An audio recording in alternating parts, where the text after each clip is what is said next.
ইসলাম মানে অন্যরকম হৃদয় কাড়া আলো, ইসলাম মানে চেষ্টা করা হতে আরো ভালো।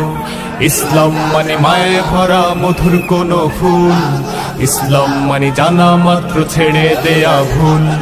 ইসলাম মানে অন্যরকম হৃদয় কাড়া আলো, ইসলাম মানে চেষ্টা করা হতে আরো ভালো।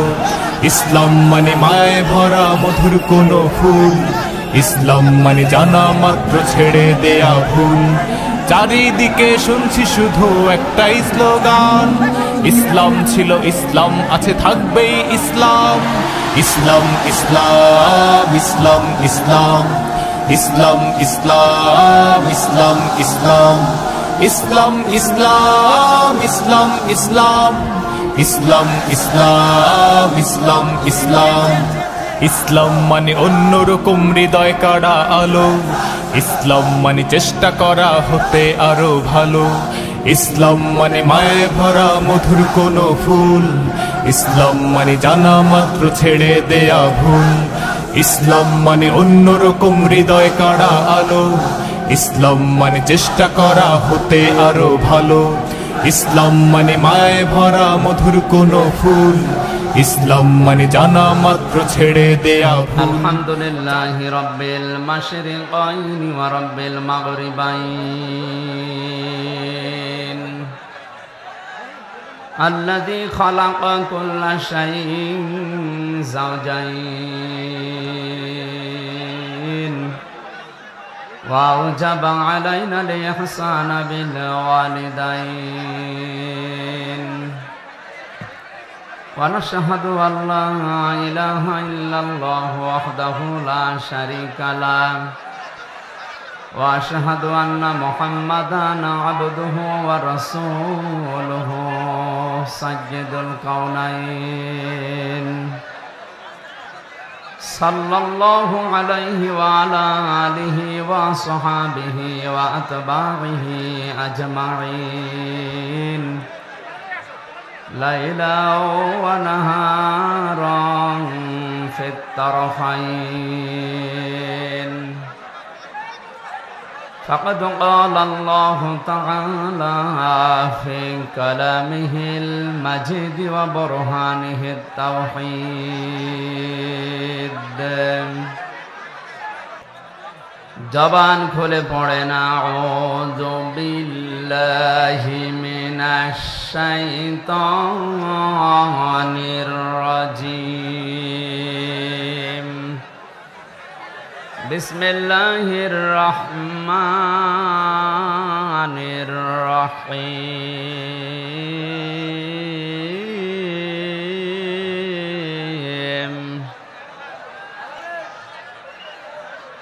وَإِذِ ابْتَلَى إِبْرَاهِيمَ رَبُّهُ بِكَلِمَاتٍ فَأَتَمَّهُنَّ،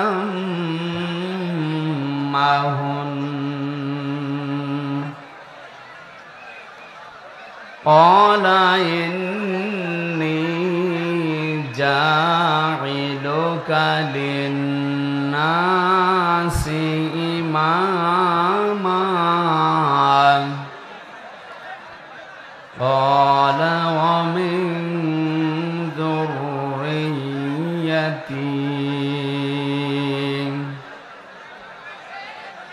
قَالَ لَا يَنَالُ عَهْدِ الظالمين. صدقت يا ربنا. عن عبد الله بن مسعود رضي الله تعالى عنه قال قال النبي صلى الله عليه وسلم اتقي دعوة المظلوم فإنها ليس بينه وبين الله حجاب، رواه مسلم. وقال تعالى في شان رسوله ইন্নাল্লাহা ওয়া মালাইকাতাহু ইউসাল্লুনা আলান নাবী ইয়া আইয়ুহাল্লাযীনা আমানু সাল্লু আলাইহি ওয়া সাল্লিমু তাসলিমা। আমি যদি কখনো তায়েফে যাই,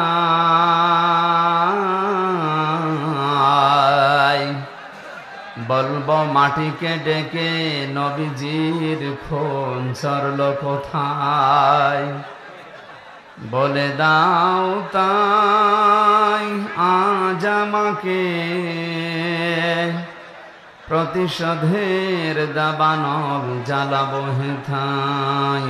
বালাগাল উলা বিকামালিহি কাশাফাদ দুজা বিজামালিহি হাসনাত জামিউ খিসালিহি সাল্লু আলাইহি।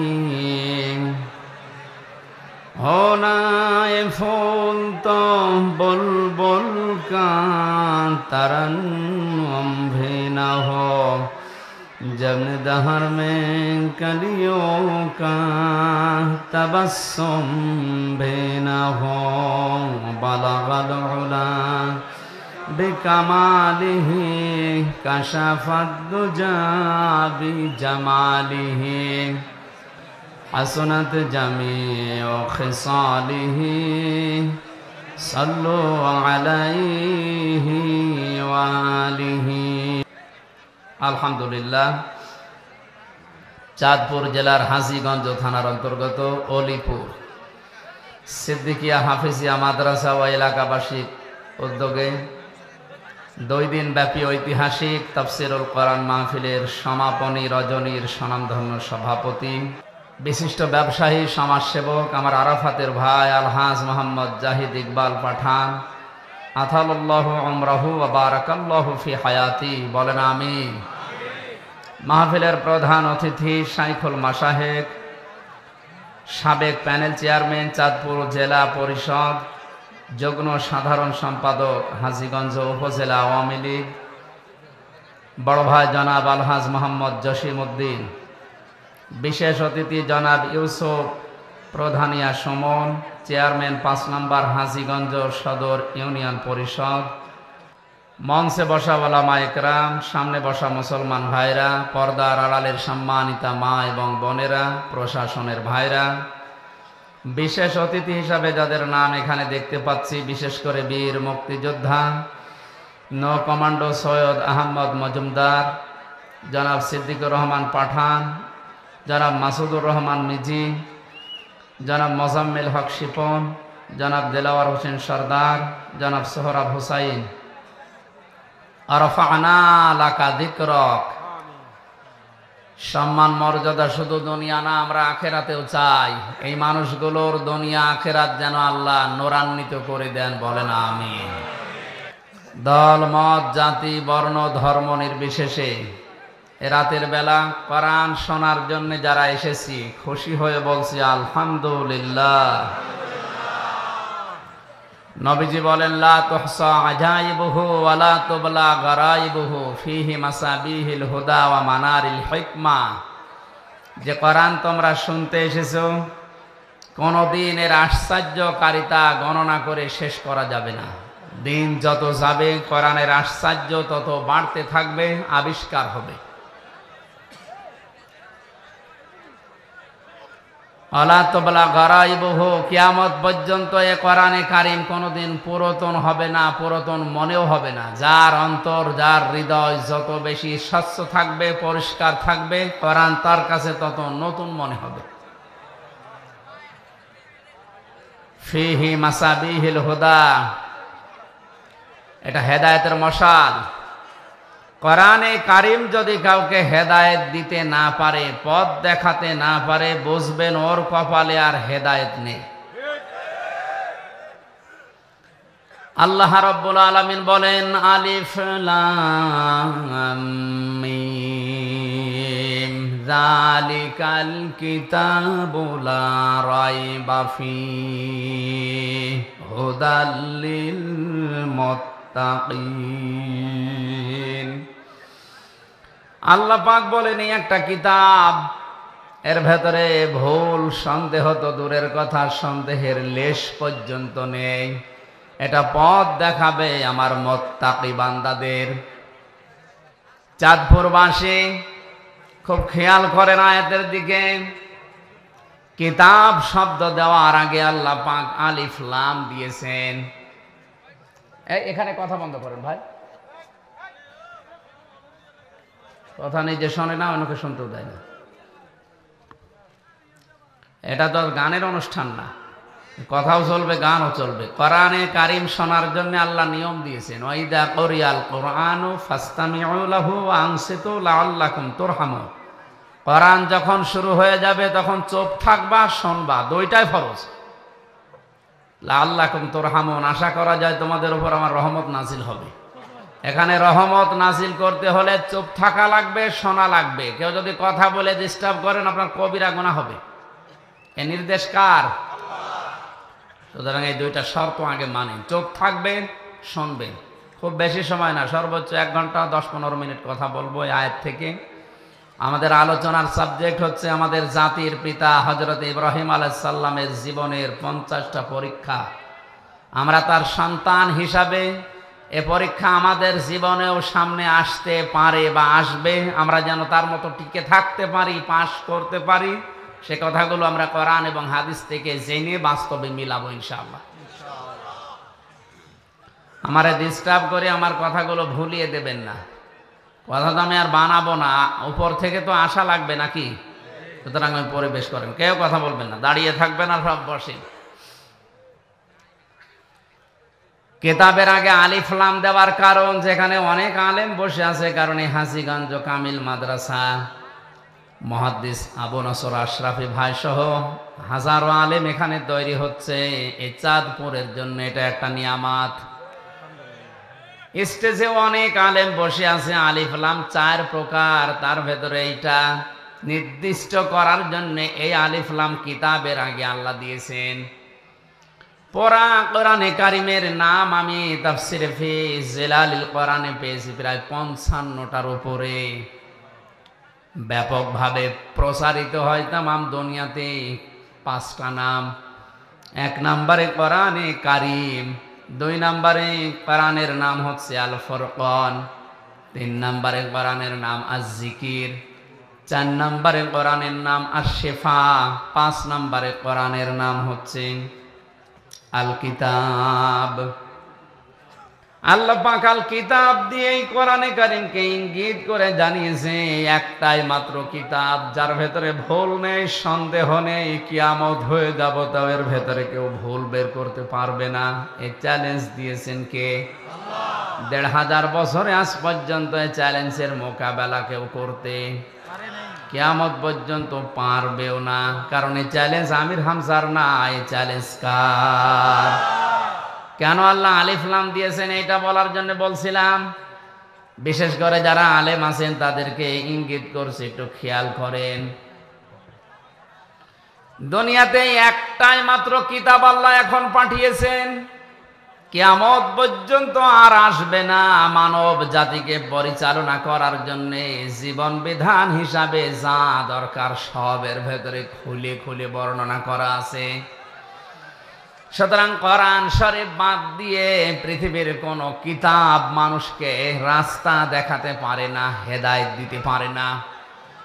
এই জায়গাটা এত আওয়াজ হয় কি? এরা মানুষ নাকি দেবতা? কথা বলে না কেন?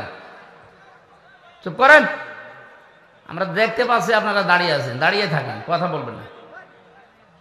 আপনি নিজেও শুনছেন না, মানুষকে শুনতে দিচ্ছেন না। কত মানুষ দেখেন না বসে আছে, কথা বন্ধ করেন।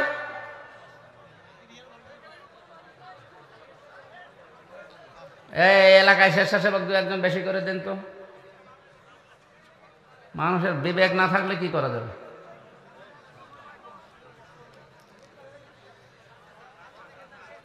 কোরআন শোনার জন্য যে আদব আল্লাহ দিলেন আমি তো আগে বলে নিলাম। আপনি তো এই অনুষ্ঠানে এসেছেন, এটা পুরাটা এখন নামাজের মতো ইবাদত। নামাজে কথা বলা যায় না, এদিক ওদিকে তাকানো যায় না, গল্প করা যায় না, যায়? তো এটা যদি নামাজ মনে করে আপনি বসে থাকে, এটা কথা বলেন কেন?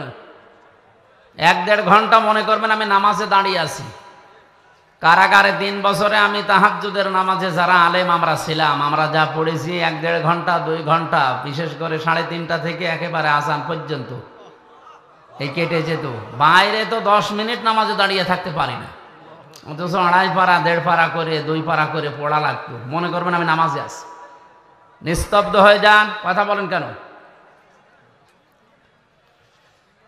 চাঁদপুরবাসী, সারা বাংলাদেশের লোক আমরা জানি, নোয়াখালী, চাঁদপুর, লক্ষ্মীপুর, কুমিল্লা এই এলাকার মানুষগুলো আল্লাহ ভীরু বেশি। এটা রেকর্ড হচ্ছে, কালকেই সারা বাংলাদেশ ছড়াবে। আপনাদের আচরণ যদি এই দেখে, কি বদনাম হবে না? নিজেদের বদনাম নিজেরা করবেন। কথা বন্ধ কর ভাই। কিতাবের আগে আলিফ লাম দিয়ে আল্লাহ এই ঘোষণায় দিয়েছেন, দুনিয়ায় একটাই কিতাব এখন আছে, কিয়ামত পর্যন্ত এটা থাকবে, যেটা মানুষকে হেদায়েত দিতে পারে। আয়াতের ব্যাখ্যায় আমি হাদিস পেয়েছি, নবীজি বলেন, মানিত্তাবাআল হুদা বিগাইরিল কুরআন আদাল্লাহুল্লাহ। তিরমিজি শরীফের হাদিস। এক একটা কথার ওজনে দুনিয়ার চাইতেও বেশি। আল্লাহর নবী বলেন, কোরআন বাদ দিয়ে পৃথিবীর কোন মানুষ যদি ভালো হওয়ার নিয়তে হেদায়েত পাওয়ার জন্য দুনিয়ার কোন জায়গায় যায় যেখানে কোরআন নেই, এরকম কোন জায়গায় ওর মন ছিল ভালো হওয়ার, কিন্তু আল্লাহ দায়িত্ব নিয়ে ওকে গোমরা বানিয়ে দেবে। আপনি টের পাচ্ছেন কি বললাম? আলেমরা হয়তো টের পেয়েছে। শব্দের দিকে খেয়াল করেন, আদাল্লাহুল্লাহ শব্দটা যদি দল্লা ইয়াদিল্লু নবীজি দিতেন, তাও তো অর্থ হয়ে যেত। তাহলে বাংলা অর্থ দাঁড়াতো আপনি নিজেই নিজেকে পথ ভ্রান্ত করে ফেলেছেন।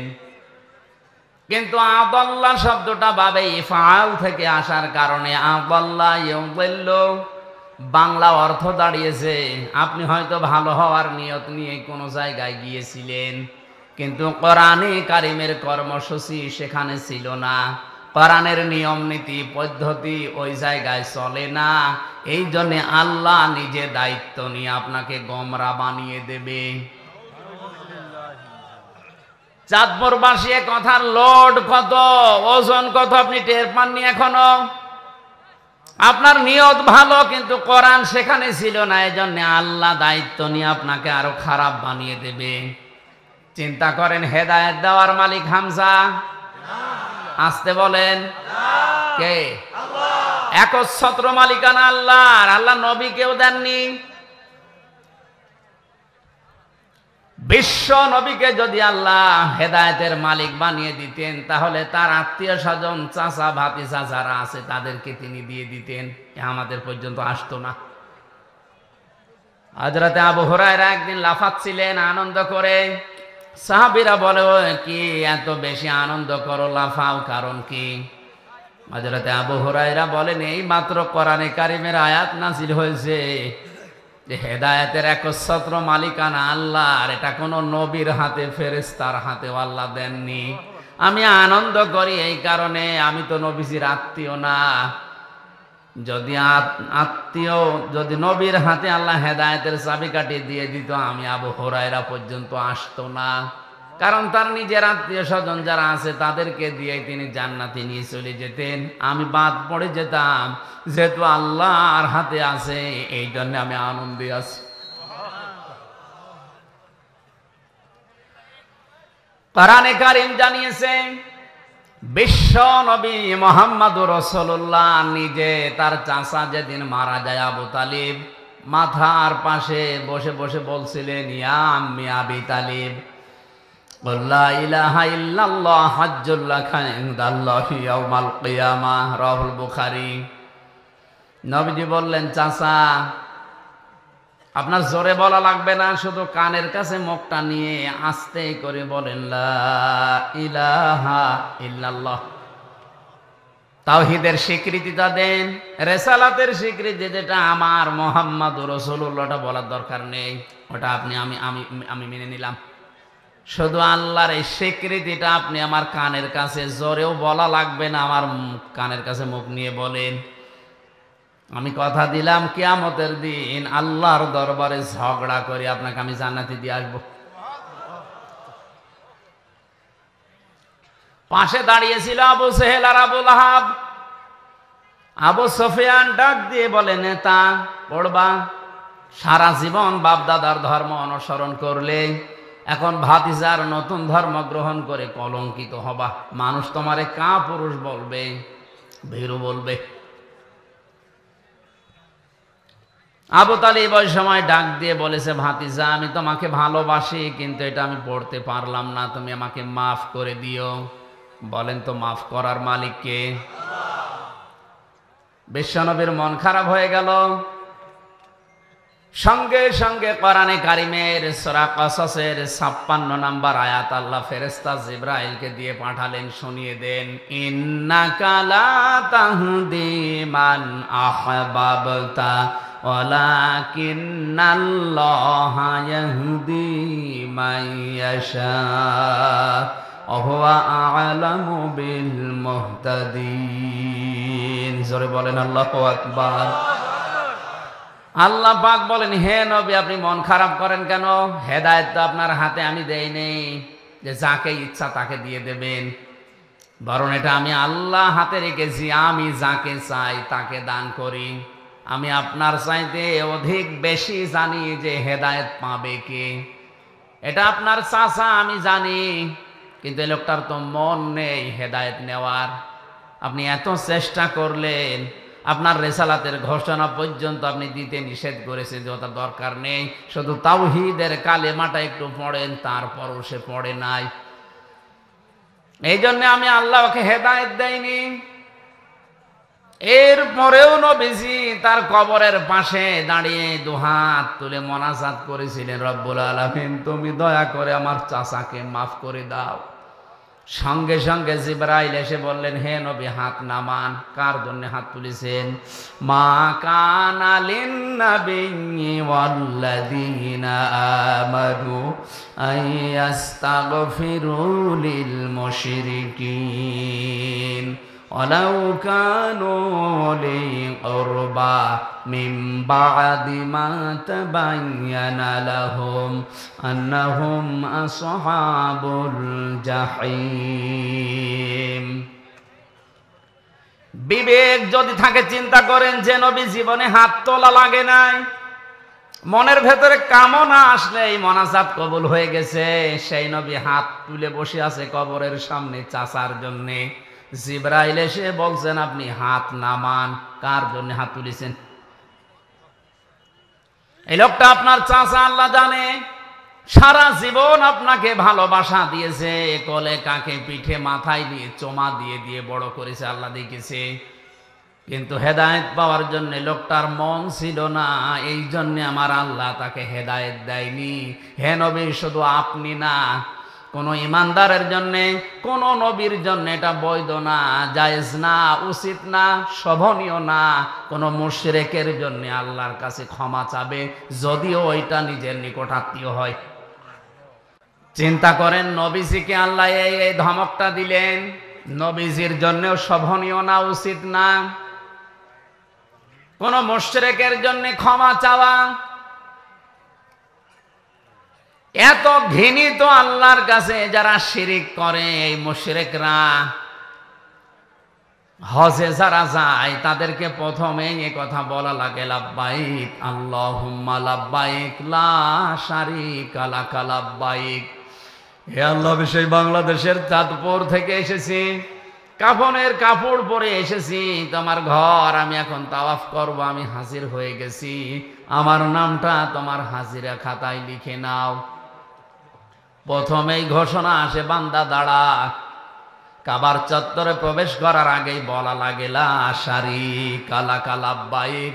তুই বল যে আল্লাহ আমি মুশরিক না, আমি আর যাই করি আমি শিরিক করি না। অথচ তামাম দুনিয়ায় আজ মানুষকে মুশরিক বানানোর পাই তারা চলছে। একজনের নামে একটা সূরা নাযিল হয়েছে কোরআনে কারিমে, তার নাম লোকমান। লোকটা নবীও না রাসূলও না, একটা সাধারণ মানুষ। তাফসিরে পড়েছি এত সাধারণ, দুনিয়ায় 3 জন কালো মানুষের নাম আমি পেয়েছি। একজন হযরতে মাহজা, হযরতে ওমরের খাদেম ছিলেন, গোলাম ছিলেন। 2 নম্বরে হযরতে বেলাল। 3 নম্বরে এই লোকটা যার নাম বললাম লোকমান। জহব্বারে গে ঠোঁট ছিল একেবারে ঝোলা, ঝুলেছিল ঠোঁট, এত কালো। তাফসিরের ভাষায় এরকম কালো মানুষ দুনিয়ায় ওই 2 জন ছাড়া আর পাওয়া যায়নি। চেহারা ছিল একেবারে উল্টা পাল্টা, চুলগুলো ছিল উস্কো খুস্কো। চেহারার যে বর্ণনা দেখালাম, একবার দেখলে আর একবার দেখতে মন চাবে। আসতে বলেন। অথচ এই লোকটার জন্য 4 পৃষ্ঠার একটা সূরা আল্লাহ কোরআনে কারিমে নাজিল করে তাকে চিরন্তন করে দিয়েছেন। একটাই মাত্র কারণ, তিনি তার সন্তানকে আল্লাহর সাথে শিরিক সম্পর্কে কিছু কথা তাকে উপদেশ হিসাবে বলেছিলেন।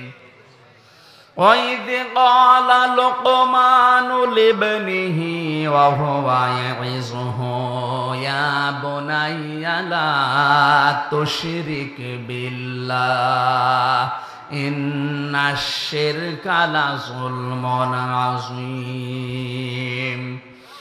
আল্লাহ পাক বলেন, হযরত লোকমান তার সন্তানকে যখন উপদেশ দিচ্ছিল, ওই কথাটা স্মরণ করো। তিনি সর্বপ্রথম বলেছিলেন, লা তুশরিক বিল্লাহ, হে আমার আদরের সন্তান, দুনিয়ায় আর যাই করো শিরিক করবা না। কি করবা না? কারণ পৃথিবীর সব অপরাধ আল্লাহ মাফ করে দিলেও দিতে পারে, কিন্তু শিরিকের গুনাহ আল্লাহ মাফ করে না। এই জন্য এটা যেহেতু ভিডিও হচ্ছে, রেকর্ড হচ্ছে, কালকে তামাম দুনিয়ায় ছড়াবে। আমার সামনে এখন মাত্র 50,000 মানুষ না, 750 কোটির উপরে মানুষ আমার সামনে বসে আছে। সবাইকে উদ্দেশ্য করে বলছি, আপনি আর যাই করেন শিরিক করবেন না। এত রাগ হয় আল্লাহর শিরিক করলে। বাড়িতে যদি এখন আমি যে দেখি আমার স্ত্রীর কাছে পাশের বাড়ির একজন সলিমদ্দি শুয়ে আছে, কিছু করে নাই, এমনি শুয়ে আছে, ভালো লাগবে? আবার স্বামী হিসাবে আমার যেমন রাগ হওয়ার কথা, আমাকে সেই বীর্য থেকে শুরু করে আমির হামজা পর্যন্ত যা বানিয়েছে সব একাকে, আর কারো কিছু আছে? আল্লাহ পাক বলেন, নেই থেকে এ পর্যন্ত নিয়ে আসলাম, আর আমার সাথে শরীক করো। আমি ঠিক ওই স্বামীর মতো রেগে যাই। স্বামী যেমন কাছে কিছু পেলে স্ত্রীকে টুকরা টুকরা করে ফেলবে, ওই সময় আমারও মন চায়। আমার নাম হালিম, সহনশীল, ধৈর্যশীল, এজন্য তোর কিছু বলি না। কোরআনে কারিমে সবচাইতে ভয়ঙ্কর আয়াত হচ্ছে শিরিকের বিরুদ্ধে। ইন্নাল্লাহা লা ইয়াগফিরু আন ইউশরাকা বিহি ওয়া ইয়াগফিরু মা দুনা যালিকা লিমান ইয়াশা। আল্লাহ পাক বলেন, অবশ্যই আমি আল্লাহ সব অপরাধ গুনাহ মাফ করে দিলেও দিতে পারি, কিন্তু শিরিকের গুনাহ মাফ হবে না। এজন্য আমাদের সাবধান থাকা দরকার। জীবনে আর যাই করি অন্তত শিরিক যেন জীবনে না থাকে, কারণ মুশরিকের জন্য নবী পর্যন্ত ক্ষমা চাওয়া নিষেধ। কথা বুঝতেছে? অথচ টাটকা মুশরিক বাংলাদেশে মরে যাচ্ছে, আল্লাহর আইনের সাথে শিরিক করে, তার শক্তির সাথে শিরিক করে। যারা ক্ষমতার উৎস জনগণ বলে, তারা আল্লাহর আয়াতের সাথে শিরিক করে। এ বিশ্বাস এলাকায় আছে? এক্ষুনি আপনি পরিবর্তন হবেন, নয়তো মুশরিক হয়ে মরবেন। ক্ষমতার উৎস একমাত্র আল্লাহ। আপনি বাস্তবে মিলাতে পারেন না, সেটা আলাদা, কিন্তু বিশ্বাস করা লাগবে ক্ষমতার উৎস জনগণ নয়। কে বলেন তো? আন্নাল কুওয়াতা লিল্লাহি জামিআ। যারা ক্ষমতার উৎস জনগণ বলে চালান, তারা এই সূরা বাকারার এই আয়াতের পুরাপুরি বিরুদ্ধে। তারা আয়াতের সাথে শিরিক করছেন, তারা মুশরিক। মারা গেলে আমির হামজা না, কাবার ইমাম সুদাইসি না, নবীজি এসে দোয়া করলো আপনার জন্য কবুল হবে না যদি মুশরিক হয়ে কেউ মারা যায়। হেদায়েত দেওয়ার একচ্ছত্র মালিকানা যেহেতু আল্লাহর, এই ক্ষমতা আল্লাহ কোরআনে কারিমকে দিয়েছেন।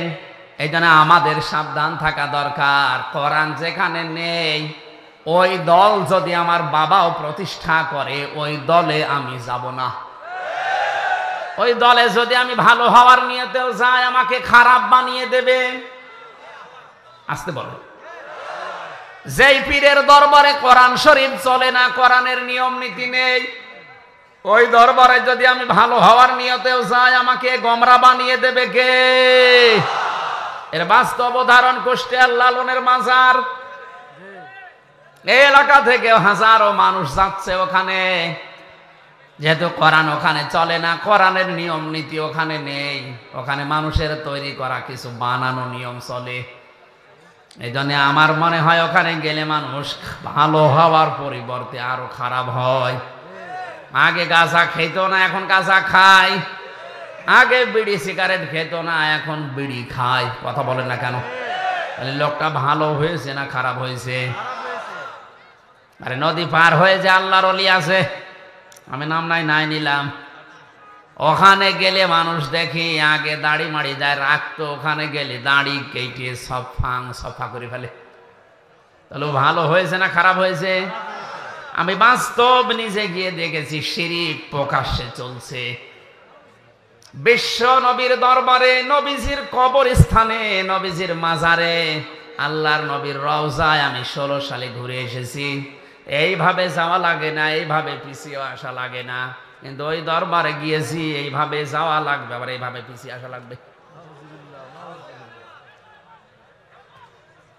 লা তাত্তাখিযুল কুবুর মাসাজিদা, নবীজি বলেন কবরকে তোমরা সেজদার জায়গা বানিও না। আজ হাজারো পীরের দরবারে কবরগুলো মাজার পূজা হিসাবে চলছে। যে কবরে মাজার পূজা চলে, ও কবর ভেঙ্গে দেওয়া আমাদের জন্য একেবারে ওয়াজিব হয়ে গেছে। হাজার বেদাত করে, আর এটা সব চাইতে বেশি চট্টগ্রাম বিভাগে। দিনের নামে, ইসলামের নামে নতুন নতুন জিনিস তৈরি করে এরা ইসলাম বানিয়ে চালিয়ে দিচ্ছে। এই জন্য বেদাত যারা করছেন তারা থামেন। বেদাত করলে নবীজি বলেন, বেদাত পন্থী যারা, বেদাত আবিষ্কার যারা করে, সালাম দেওয়া পর্যন্ত জায়েজ নেই। 2 নাম্বারটা এখন বলা যাবে না মোনাজাতের আগে। বলেন আমি মায়ের খাই। নবীর সুপারিশ 2 নম্বরে নবীজি বলেন, পাবে না তারা যারা জালিম শাসকের তোষামদি করে চলে। এটা এই দেশে এখনো শুরু হয়নি, অন্য দেশে চলছে।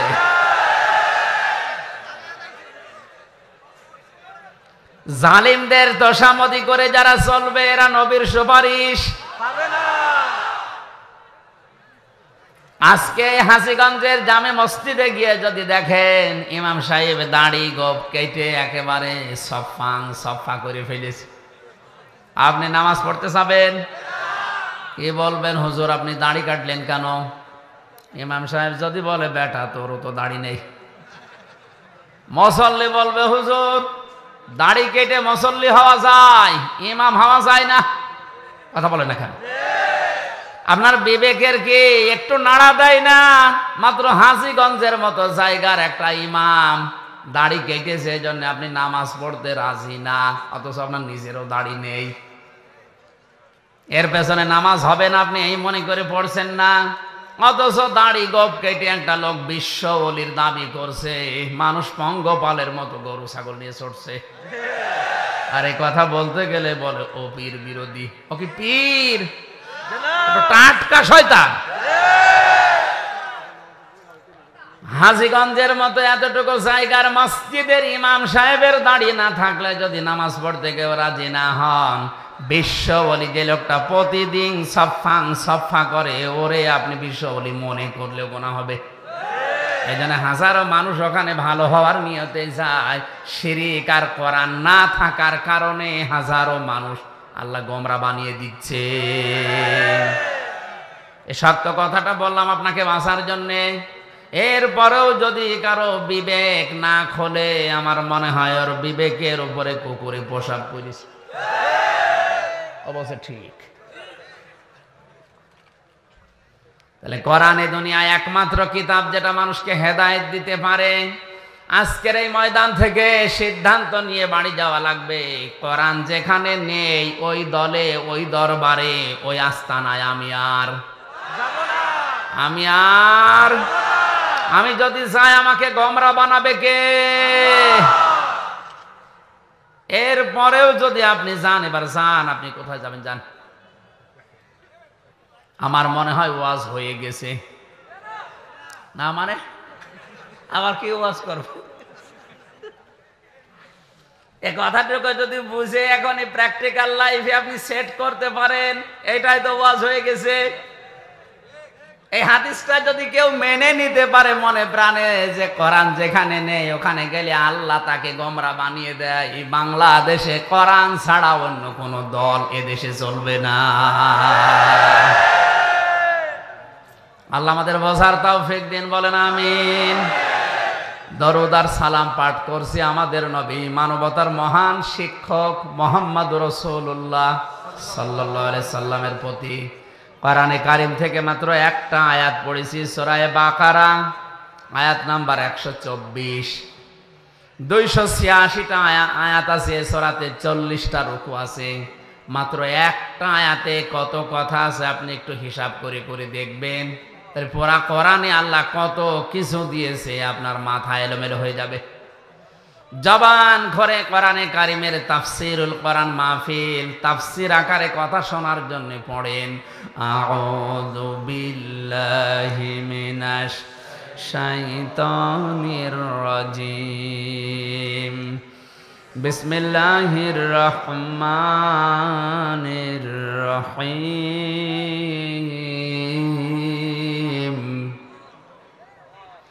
وَإِذِ ابْتَلَى إِبْرَاهِيمَ رَبُّهُ بِكَلِمَاتٍ فَأَتَمَّهُنَّ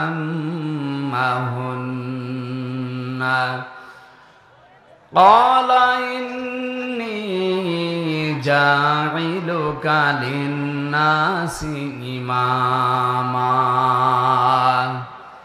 قَالَ وَمِن ذُرِّيَّتِهِ قَالَ لَا يَنَالُ عَهْدِ الظَّالِمِينَ।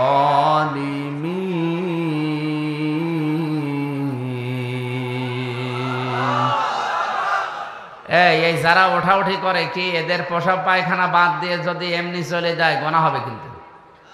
এই জিজ্ঞাসা করেন তো ওর অবস্থান কি? না, আমি হাসির খোরাকি দেইনি। আপনি যদি ভালো লাগছে না এই বলে চলে যান, আপনার কিন্তু গোনা হবে। জরুরত থাকলে যেতে পারেন, এমনিতেই উঠবেন না ভাই। সওয়াব নেকি কামাই করতে এসে যদি গোনা হয়ে যায়, আপনার না আসায় ভালো ছিল।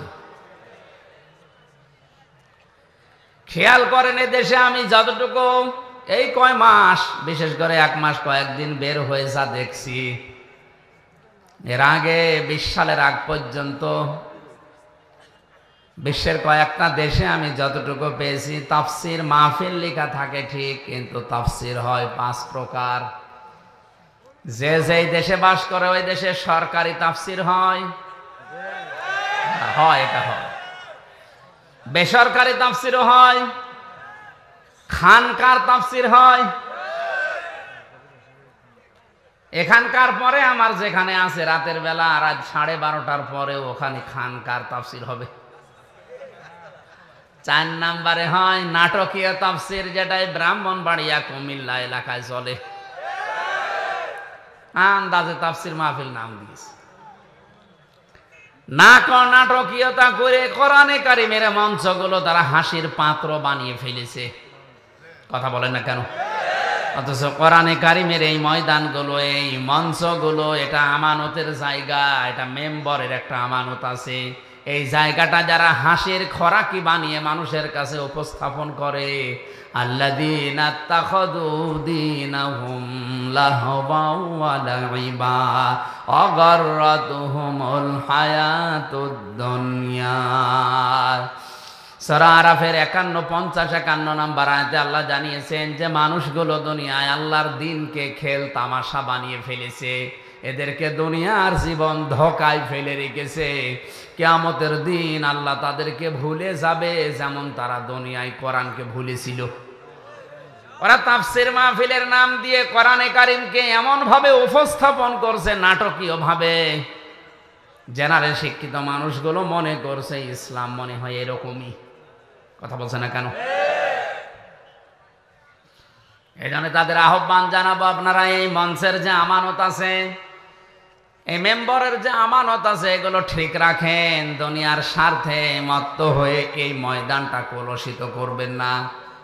5 নম্বরে হয় দরকারি তাফসির, কোরআনিক তাফসির, যেটা বাংলাদেশ, ভারত, পাকিস্তানে খুব কম। কথা বলে না কেন? আমাদের উপরে যায় আসুক না কেন, আমরা কোরআনে কারিমিক তাফসির যেটা দরকারি, যেটা ওইটা করব।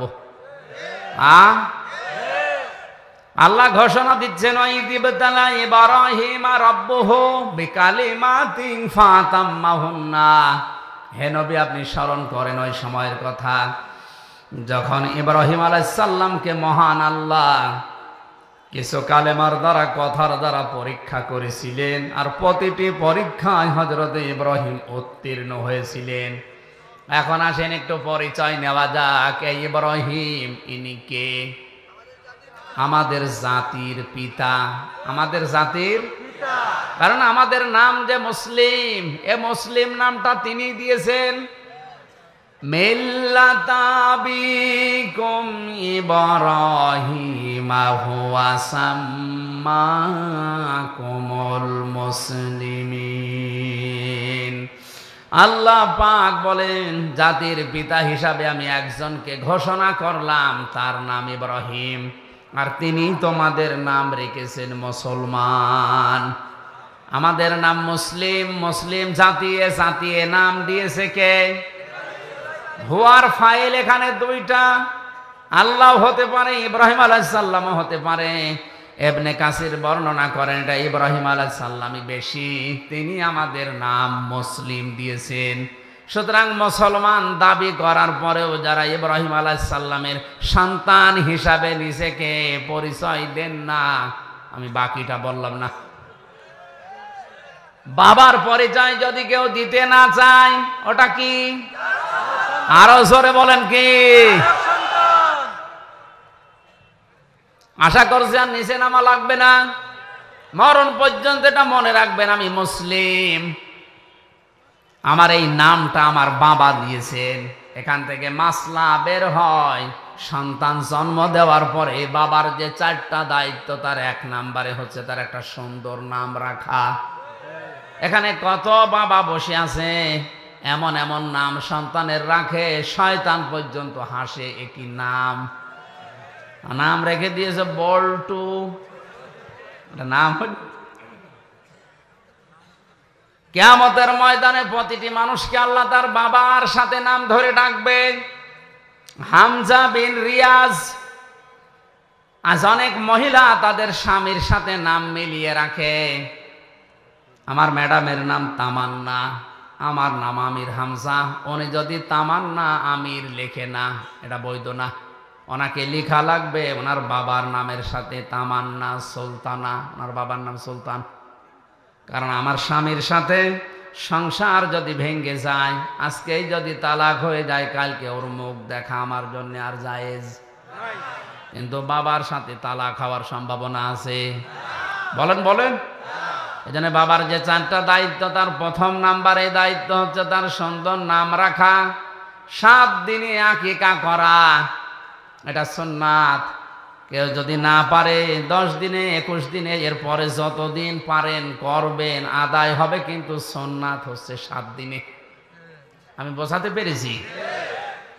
3 নম্বরে তাকে দিনের জ্ঞান শিক্ষা দেওয়া লাগবে, এটা বাবা মার দায়িত্ব। দিনের জ্ঞান শুরু হয় যার নাম নিয়ে, তার নাম বলেন তো। আমি এখানে একটা তথ্য বলবো, যারা জ্ঞানী মানুষ আছেন খেয়াল করবেন।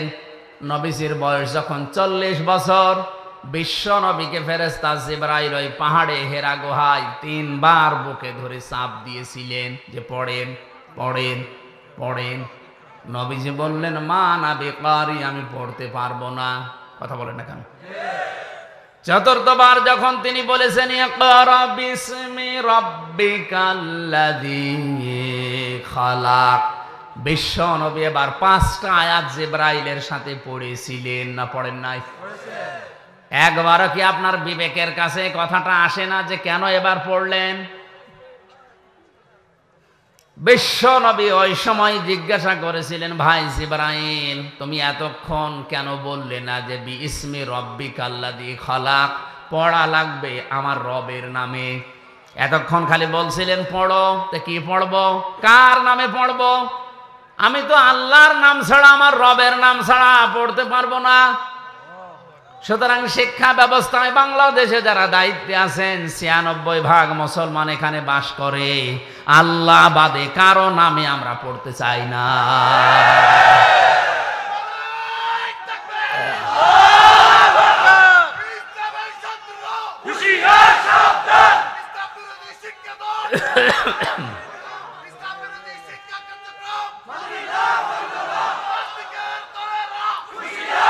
আমার ভাইরা, আমি কথাগুলো শুধু স্লোগান দেওয়ার জন্য, গরম হওয়ার জন্য বলি নাই, বিবেকের কাছে প্রশ্ন করে। নবীজি নবুয়ত পাওয়ার পরে কিন্তু পড়তে পারতেন, তিনি বলেন না আমি পড়বো না, কারণ আমার রবের নাম যখনই আমি শুনলাম তখনই পড়া স্টার্ট দিলাম। বিশ্ব নবী নবুয়ত পাওয়ার পরেই তার উম্মতদেরকে আদেশ দিয়েছে, উম্মতেরা সন্তান তোমাদের হলে তাদের 3 নাম্বারের দায়িত্ব তার দ্বীনের শিক্ষা দিন, আর দ্বীনের শিক্ষা শুরু হয় আমার আল্লাহর নামে। যে বইয়ের শুরুতে বিসমিল্লাহির রহমানির রহিম থাকে না, ইকরা বিইসমি রাব্বিকাল্লাযী খালাক থাকে না, ইন্নাদ দীনা ইনদাল্লাহিল ইসলাম থাকে না, ওই পড়া মুসলমানেরা পড়বে কিনা ভেবে দেখা উচিত। কথা বলেন না কেন? শিক্ষা গ্রহণ করার পরে মানুষ যদি মানুষ না হয়ে জানোয়ার হয়ে যায়, ওইরকম শিক্ষায় শিক্ষিত না হওয়াই ভালো। বাংলাদেশ সহ বিশ্বে যত জায়গায় ঘুরেছি, কোরআনে কারিমের শিক্ষা যাদের ভেতরে আমি পেলাম, বাস্তবে ওই ছোটবেলায়ও যারা কোরআনের শিক্ষা কমও পেয়েছে, তারা বড় হয়ে যত বড় জায়গায় উঠেছে, তাদের ওই ছোটবেলার কথাটা মনে আছে। ঝিনাইদহ জেলার টিয়নো, ওই 20 সালের আগে আমি এক বাড়িতে খেতে গেলাম, যে দেখি চা দিয়েছে, পিরিজ নেই, শুধু কাপ। আমি হেসে ফেলেছি, কিন্তু জ্ঞানী মানুষ বুঝতে পেরেছে, বলছে হুজুর আপনি কেন হাসেন? আমি বুঝি, চা দিয়েছি শুধু কাপে, পিরিজ নেই। একটা পিরিজ দিয়েছিল কিন্তু ভাঙা, এই কারণে আপনি হাসেন। আপনি হয়তো জানেন না, গতকালকে আমি যদি, এই সোমবার গেল, গতকালকে যদি একটা ফাইলে সই করতাম, 5 লাখ টাকা আমার হাতে দিয়েই দিয়েছিল। কিন্তু ছোটবেলায় আমি কোরআনে কারিম পড়েছিলাম যে ঘুষ খাওয়া যাবে না। ওই আয়াত আমার সামনে সব সময় এসে দাঁড়িয়ে বলে যে যত কঠিন পরিস্থিতি হোক ঘুষ খাওয়া যাবে না। এরকম পিরিচ একটা না, 1000টা পিরিচ আজকে আমি কিনতে পারতাম। বলেন তো, কোরআনের শিক্ষা থাকার কারণে লোকটা মানুষ হয়েছে না জানোয়ার? আর এটা যাদের ভেতরে নেই, যে মানুষগুলো শিক্ষিত হচ্ছে, আমি বাস্তব প্র্যাকটিক্যাল লাইফের কথা বলছি। এত বড় বড় দাড়ি, মাথায় টুপি দিয়ে পাগড়ি মাথায় আছে, হাতে তসবিহ টিপতেছে। আমি গেলাম বিশ্ববিদ্যালয়ে, সার্টিফিকেট নিয়ে আসছি। আমারে বলছে হামজা তাড়াতাড়ি করো। হুজুর আমি তো তাড়াতাড়ি করছি। তাড়াতাড়ি করো, আমি জামাত ধরবো জোহরের নামাজের। আল্লাহ হুজুর আমি তো তাড়াতাড়ি করছি, আমিও গাড়ি ধরবো। মাথা নিচু করে বলছে 2000 টাকা বের করো।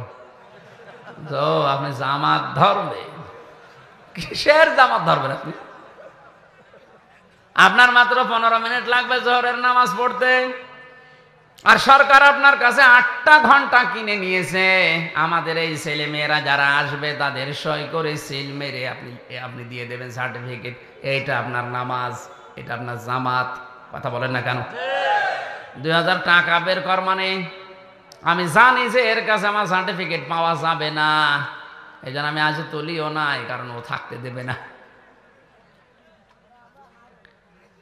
বলেন তো, যে লোকটা টিয়নো, তার দাড়ি নেই, গোপ নেই, টাই শার্ট প্যান্ট পরে, কিন্তু ছোটবেলায় কোরআনের সুদের আয়াত ঘোষের আয়াতটা তার সামনে এসে দাঁড়ায়। এই লোকটা এই লাইনের না ভেষ ধরেছে, জেনারেল শিক্ষিত মানুষ ভেষ ধরে আজকে দাড়ি রেখে জব্বা গায়ে দিয়ে পাগড়ি মাথায় দিয়ে তসবি টিপতেছে, বলছে 2000 টাকা বের করো। তাহলে এও তো শিক্ষিত, ওইটাও শিক্ষিত। কোরআনে কারিমের শিক্ষা থাকার কারণে ওটা মানুষ হয়ে গেছে, আর কোরআন না থাকার কারণে এটা সুরত সিরতে ঠিক আছে জানোয়ার হয়ে গেছে। এই চোখে দেখেছি ওস্তাদ ওযু করছে, ছাত্র পানি ঢেলে দিচ্ছে পায়ে। আমি এই চোখে এইটাও দেখেছি, ওস্তাদ ক্লাস নিচ্ছে, ছাত্র স্যান্ডেল দিয়ে পিটাচ্ছে। বিশ্ববিদ্যালয়ে অনেক জায়গায় অনেকেই সকালবেলা কুলি করে মদ দিয়ে। এই জন্য জাতিরে আজকে ভেবে দেখা উচিত যে শিক্ষা ব্যবস্থায় শিক্ষিত হয়ে যদিও মানুষ না হয়ে জানোয়ার হয়ে যায়, ওর চাইতে ওর ভ্যান চালানো ভালো। নবীজি নবুয়ত পাওয়ার পরে কি বলেছিলেন, জিবরাইল তুমি এতক্ষণ কেন বলনি যে বিসমি রব্বিকাল্লাযী খলাক, রবের নামে পড়া লাগবে? তাহলে আমি এতক্ষণ অপেক্ষা করতাম না, কারণ রবের নামে পড়লেই মানুষ মানুষ হয়। আশা করছে আমার নিচে নামা লাগবে না, আপনি বুঝেছেন? এটা শুধু আমার একার কথা না, এদেশের 18 কোটি মানুষের মনের কথা হয়তো অনেকেই মুখ ফুটে বলতে পারে না। কথা বলে না কেন? হযরত ইব্রাহিম আলাইহিস সালাম, তাকে মহান আল্লাহ 50টা পরীক্ষা দুনিয়ায় করেছিলেন। 50টা পরীক্ষার ভেতরে আমি তার জীবনী থেকে তাফসির থেকে তুলেছি, ঈমান সম্পর্কে মহান আল্লাহ তাকে পরীক্ষা করেছিলেন 10টা। কয়টা? 10টা। দুনিয়ায় আমাদের অনেকের ঈমান এখন আছে না নেই? পৃথিবীর প্রতিটি জিনিস ভেঙে যাওয়ার সিস্টেম আছে, ভালো করে খেয়াল করেন। মানুষ ওযু করলে ওযু ভেঙে যায় 7টা কারণে। কয় কারণে? আরো জোরে বলেন। মানুষ নামাজ পড়তে দাঁড়িয়েছে, নামাজও ভেঙে যায় 19টা কারণে। কয় কারণে? মানুষ রোজা রাখে, রোজাও ভেঙে যায় 2 কারণে। কয় কারণে? বলেন বলেন। হজ করতে যায়, হজও নষ্ট হয়ে যায়, ভেঙে যায় 5টা কারণে। মানুষের যে ঈমান আছে এই ঈমানও ভেঙে যায়, নষ্ট হয়ে যায় 10টা কারণে। কয় কারণে? হযরত ইব্রাহিম আলাইহিস সালামকে আল্লাহ ঈমানের পরীক্ষায় এই কারণে নিয়েছিলেন। কয়টা? আরো জোরে। জোর হলো না। 2 নম্বরে আমলের পরীক্ষা নিয়েছিলেন তাকে 30টা। কয়টা? আমলের পরীক্ষাগুলো আমি শুধু থিওরি বলে দিচ্ছি, বাড়িতে যে দরকার হয় আমি যদি বিস্তারিত বলতে না পারি মেলাবেন। সূরা তাওবার ভেতরে 112 নম্বর আয়াতে আছে 10টা। সূরা মুমিনে আছে, মুমিনুন 18 পারায় 1 থেকে 10 নম্বরে, এখানে 10টা। সূরা আহজাবের 35 নম্বর আয়াতে আছে 10টা। এই 30টা তার জীবনে যতদিন তিনি বেঁচে ছিলেন, আমল যত করেছিলেন, এই 30টা পরীক্ষা তার জীবনে আমলে ছিল। 3 নম্বরে তার ফিতরাত বা স্বভাব সম্পর্কে পরীক্ষা করেছিলেন আল্লাহ 10টা। এই তথ্যগুলো মারেফুল কোরআন এবং তাফসিরে হাক্কানি থেকে আমি নিয়েছি। এবার আমরা একটা করে তাফসিরে প্রবেশ করছি। কারণ কি?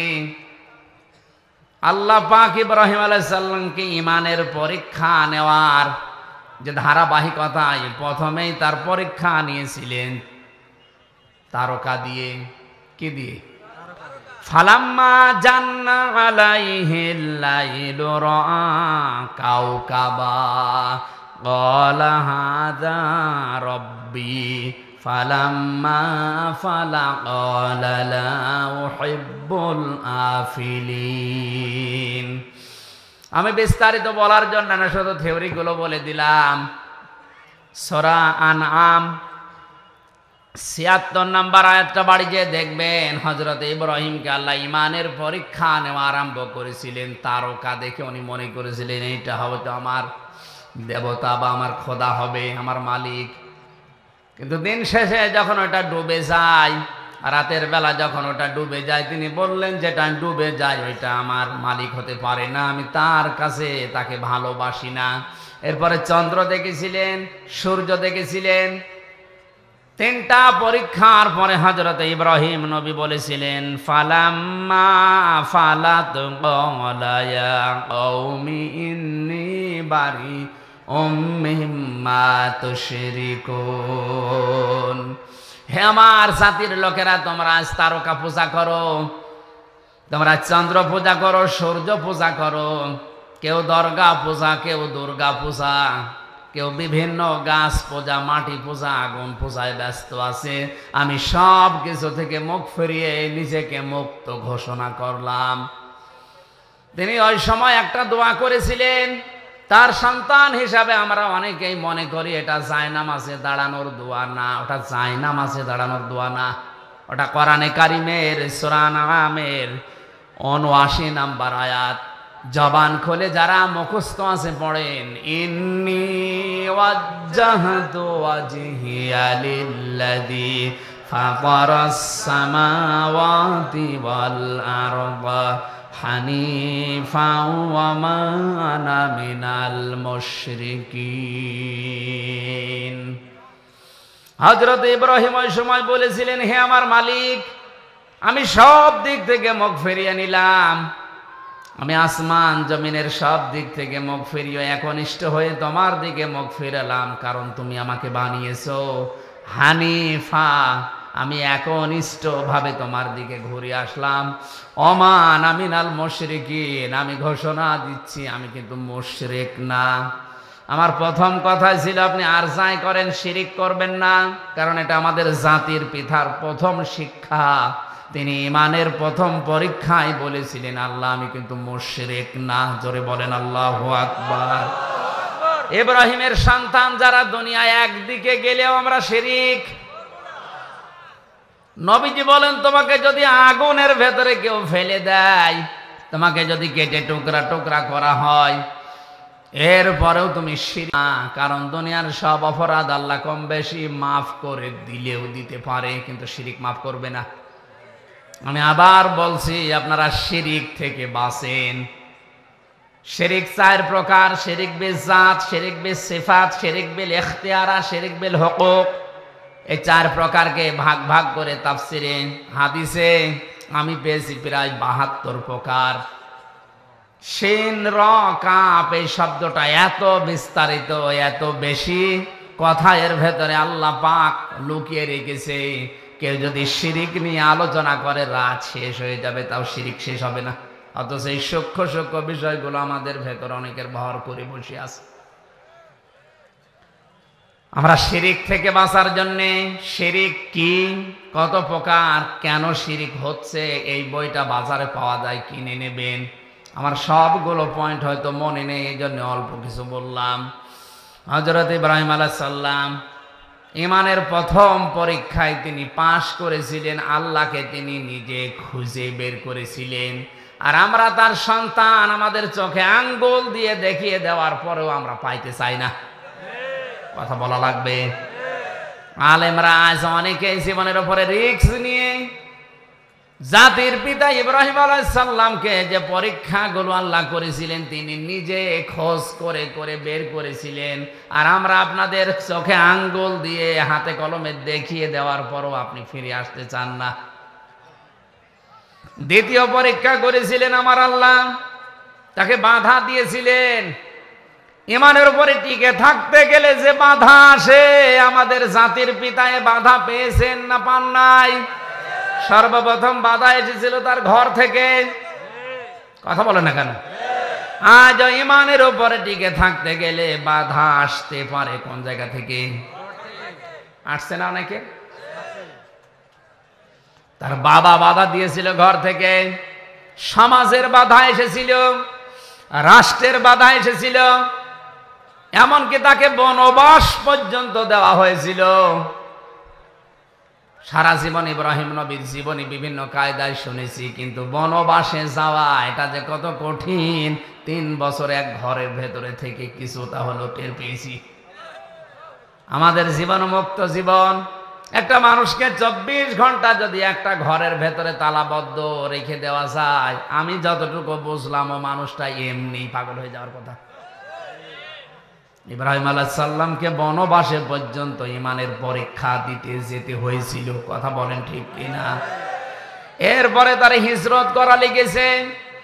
সন্তান কলিজার টুকরা 80 বছর বয়সে যেটা হয়েছে তাকে জবাই পর্যন্ত করা লেগেছিল, কথা বলেন না কেন?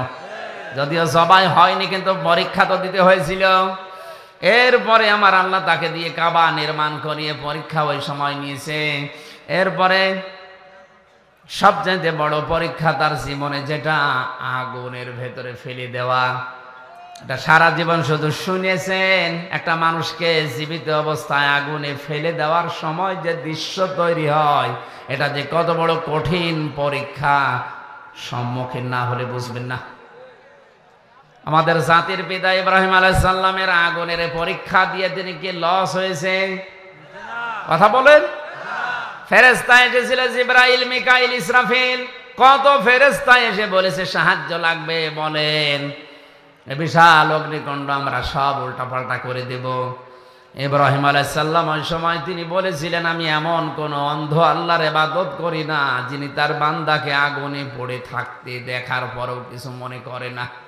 উনি যদি চায়, ওনার যদি ভালো লাগে যে আমি আগুনে পড়লে উনি খুশি হন, ওই রকম মালিককে খুশি করার জন্য আমি ইব্রাহিম 100 বার আগুনে পড়তে রাজি আছি।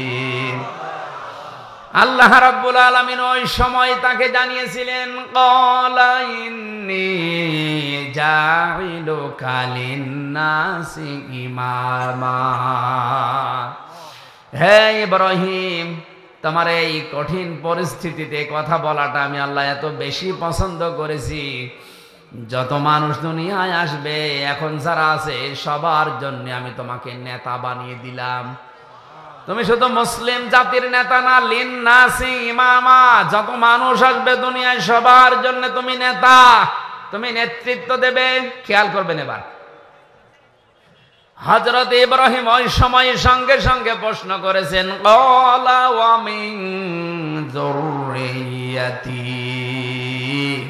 হে আল্লাহ, এই নেতৃত্ব দেওয়ার গুণাবলী এটাকে শুধু আমি একাই পেলাম নাকি কিয়ামত পর্যন্ত আমার সন্তানাদি যারা আসবে এরাও এই দায়িত্ব পাবে? আল্লাহ পাক সাফ জানিয়েছেন, ক্বালা লা ইয়ানালু আহদিজ যালিমিন। হে ইব্রাহিম, পাবে তোমার সন্তানদের ভেতরে তারা নেতৃত্ব দিতে পারবে, নেতা হতে পারবে, কিন্তু জালেম যারা তাদের জন্য আমার কোনো ওয়াদা নেই। এনালু এটা মজারে, বর্তমান, ভবিষ্যৎ, প্রেজেন্ট, ফিউচার। জালেমদের জন্য নেতৃত্ব দেওয়া জায়েজ নেই, নেতা হওয়া জায়েজ নেই। অথচ তামাম দুনিয়ায় যারা জালেম এরাই নেতৃত্ব দিচ্ছে আর আমাদেরকে ফতোয়া দিচ্ছে। নবীজি বলেন, ইত্তাকি দাওয়াতাল মাজলুম ফাইন্নাহা লাইসা বাইনাহু ওয়া বাইনাল্লাহি হিজাব। হে আমার উম্মতেরা, আর চাই করো মজলুমের বরদোয়া থেকে বেঁচে থাকবা, কারণ মজলুম যখন বরদোয়া করে তার ভেতরে আর আল্লাহর ভেতরে কোনো পর্দা থাকে না। বাংলার মানুষেরা আপনার হাতে পায়ে ধরে বলছে, 3 বছর কারাগারের জীবনে আমি যা দেখলাম, এই দেশে সব চাইতে বেশি হচ্ছে এখন জুলুম। হাজারো মানুষ এই অন্ধপ্রকোষ্ঠে জুলুমের শিকার হয়ে বসে আছে, অথচ কিছুই জানে না। সব চাইতে ভয়ঙ্কর আয়াত আমার কাছে কোরআনে কারিমের সূরা শুরা 25 নম্বর পারা 6 নম্বর পৃষ্ঠা 13 নম্বর লাইনের 42 নম্বর আয়াতটা মনে হয়েছে। আল্লাহ পাক বলেন, ইন্নামাস সাবিলু আলাল্লাযীনা ইয়াযলিমুনান নাস ওয়া ইয়াবগুনা ফিল আরদি বিগাইরিল হক উলাইকা লাহুম আযাবুন আলীম।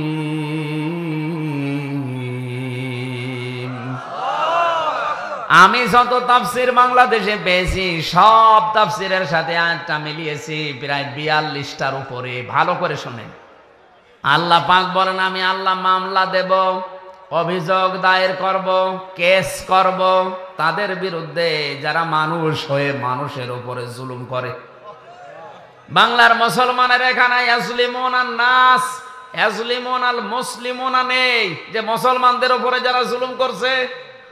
ইয়াজলিমুন আন নাস দিয়ে আল্লাহ জানিয়েছেন, মানুষ হয়ে মানুষের উপরে যারা জুলুম করে, তাদের অধিকারগুলো নষ্ট করে।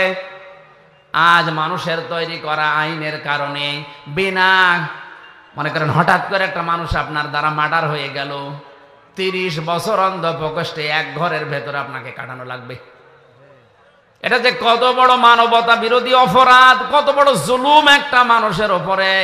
মানবাধিকার সংস্থাগুলো কি ছাতা করে বেড়ায় আমি বুঝি না। এই আইনটা পাল্টাতে পারেন না? হ্যাঁ, ওরে যদি অপরাধ প্রমাণ হয় ওরে ফাঁসি দিয়ে দেন, ওরে মেরে ফেলেন, কারণ হত্যার বদলে হত্যা করা যায় আছে। কোন কারণে একটা মানুষকে 30 বছর এক ঘরের ভেতরে 24 ঘন্টা তালাবদ্ধ করে রাখবেন? ওকে আর মানুষ থাকবে তো, এমনি পাগল হয়ে যাবে। এই কথা বলো দেখেন।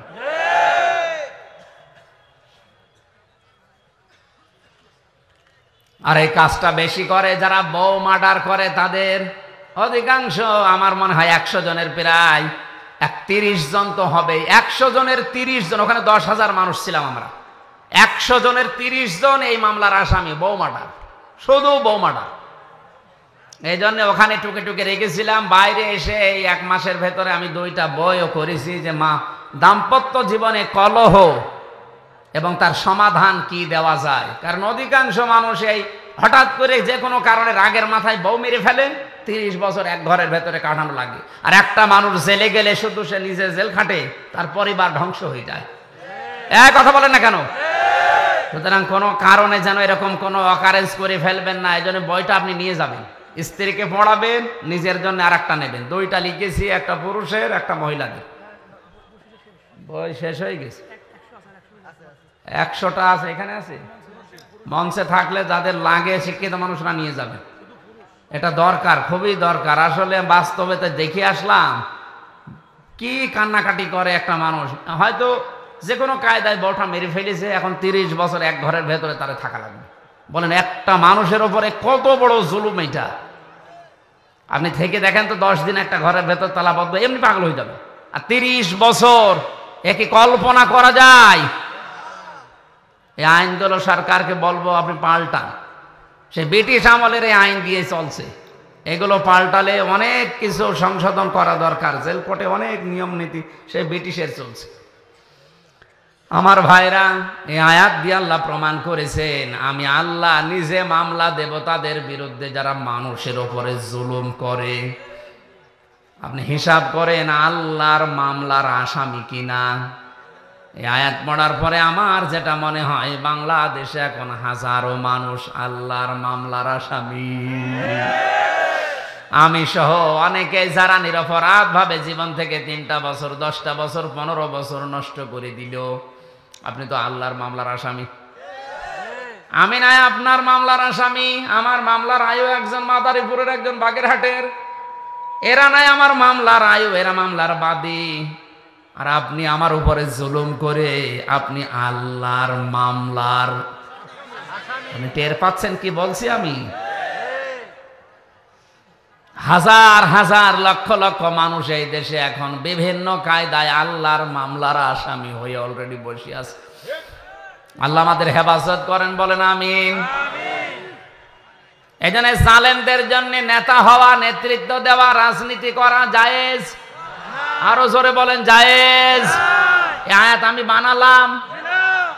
ইব্রাহিম নবীর ফিতরাত সম্পর্কে আল্লাহ 10টা পরীক্ষা নিয়েছিলেন। আমি পেয়েছি তার মাথার ভেতরে 5টা। নবী ইব্রাহিম আলাইহিস সালাম মাথায়, নাকের ভেতরে তিনি পানি দিতেন। বিজ্ঞানী শব্দ নিয়ে গবেষণা করে জানিয়েছে, দিনে রাতে 5 থেকে 6 বার যদি কেউ নাকে পানি দেয়, সারাদিন সারা রাতে যে জার্মগুলো নাক দিয়ে প্রবেশ করে, মহান আল্লাহ নাকি পানি দেওয়ার কারণে বের করে দেয়। এরপরে কুলি করতেন তিনি, মুখের ভেতরে যে জার্মগুলো তৈরি হয় সারাদিন সারা রাতে, কুলি করলে এটা দূর করে দেয়। ইব্রাহিম আলাইহিস সালামের ফিতরাত ছিল, স্বভাব ছিল এইটা। 3 নম্বরে তিনি মেসাক করতেন। 4 নম্বরে তার গোঁফ দাড়ি তিনি কাটতেন। দাড়ি কাটা জায়েজ আছে, কিন্তু 1 মুষ্টির পরে। এই যে শব্দটা এরা কালকে বানাবে। আমি যে প্রথমে বললাম দাড়ি কাটা জায়েজ আছে, এই পরে যে বলেছি ওইটা কেটে দেবে, কেটে ছড়াবে যে আমির হামজা বলেছে দাড়ি গোপ কাটা যায় যাস। আমি কি ওইটা শেষ করেছি? এক মুষ্টির পরে কাটেন, অসুবিধা নেই। যারা বিভিন্ন জায়গায় আমার নামে আমার এই খণ্ডিত বক্তব্যগুলো নিয়ে ভিডিও বানাচ্ছে, বিশেষ করে আমার এই তাহেরি ভাই, এই নোরে বাংলা নামে একজন আছে চট্টগ্রামের, আরো বিভিন্ন হুজুররা এ কাজগুলো করছেন কোন কারণে? 1.5 ঘন্টা 2 ঘন্টা বলে কথা বলি, পুরাটা তো দেন না, 1.5 মিনিট দেয়। এই যে যদি, কিন্তু, অথবা এইগুলো বাদ, প্রথম শব্দটা দিয়ে ওরা কালকে দেখেন ভিডিও বানাবে বলি। এখানে যারা ইউটিউবার আছেন, এই যে কাট দেওয়া আছে, এগুলো ছাড়া উল্টা পাল্টা করেন না ভাই। আপনার কারণে আমার জীবন থেকে 3টা বছর গেল, আবার যদি উল্টা পাল্টা করে আমার আটকিয়ে রেখে আপনার লাভ আছে?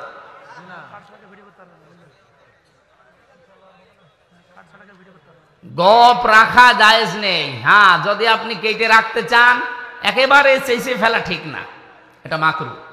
একেবারে চেঁচে ফেলা ঠিক না। যদি অবস্থান একেবারে না থাকে, উপায় না থাকে, তাহলে চাষে, কিন্তু একেবারে ছোট ছোট করে রাখবেন।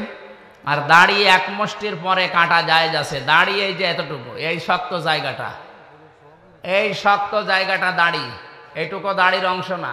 এমনকি এই যে এই জায়গাটাও দাড়ির অংশ না। কথা বুঝতেছেন? এইটা যদি কেউ কেটে ফেলে সৌন্দর্যের জন্য জায়েজ আছে, কেউ যদি তার সৌন্দর্যের জন্য এটা রেখে দেয় তাও জায়েজ আছে, কিন্তু এটা নিয়ে মতভেদ আছে আলেমদের। এইটা দাড়ির অংশ না, এই নরম জায়গাটাও দাড়ির অংশ না। দাড়ি হচ্ছে এই শক্ত জায়গাটুকু। আমি আবার বলছি, এই দেখেন এই শক্ত জায়গাটুকু দাড়ি, কিন্তু রাখতে হবে এক মুষ্টি পরিমাণে। এরপরে যদি কেউ কেটে ফেলেন, সেটে ফেলেন, অসুবিধা নেই। এর আগে ছাটলে কাটলে আপনার গুনাহ হবে। এরপরে তিনি তেল ব্যবহার করতেন মাথায়, শরীরে। আজ অনেকে তেল ব্যবহার না করে যুবক সাজতে চায়।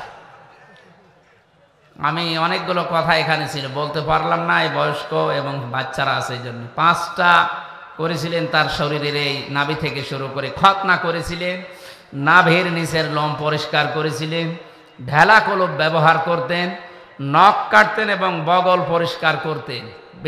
হযরত ইব্রাহিম আলাইহিস সালাম, আমরা যার সন্তান হিসাবে দাবি করি, তিনি এই পরীক্ষাগুলো জীবনে দিয়ে আল্লাহর কাছে এত দামি হয়েছিলেন। তার নামই হচ্ছে খলিল। নাম কি? খলিল বলা হয় এমন বন্ধুকে, যেই বন্ধু আল্লাহর জন্য সব কিছু করতে পারে। জীবনে 50টা পরীক্ষা দিয়ে তিনি হয়েছিলেন খলিলুল্লাহ। কি হয়েছিলেন? আর হাবিব বলা হয় ওই বন্ধুকে, যেই বন্ধুর জন্য আল্লাহর সব কিছু করতে পারে। আমাদের নবীকে আল্লাহ ডাক দিয়েছেন হাবিবুল্লাহ, আমাদের জাতির পিতাকে ডাক দিয়েছেন খলিলুল্লাহ। আমরা যেন খলিলুল্লাহর সন্তান হয়ে হাবিবুল্লাহর আদর্শ মেনে বাকি জীবনটা কাটাতে পারি। আমিন।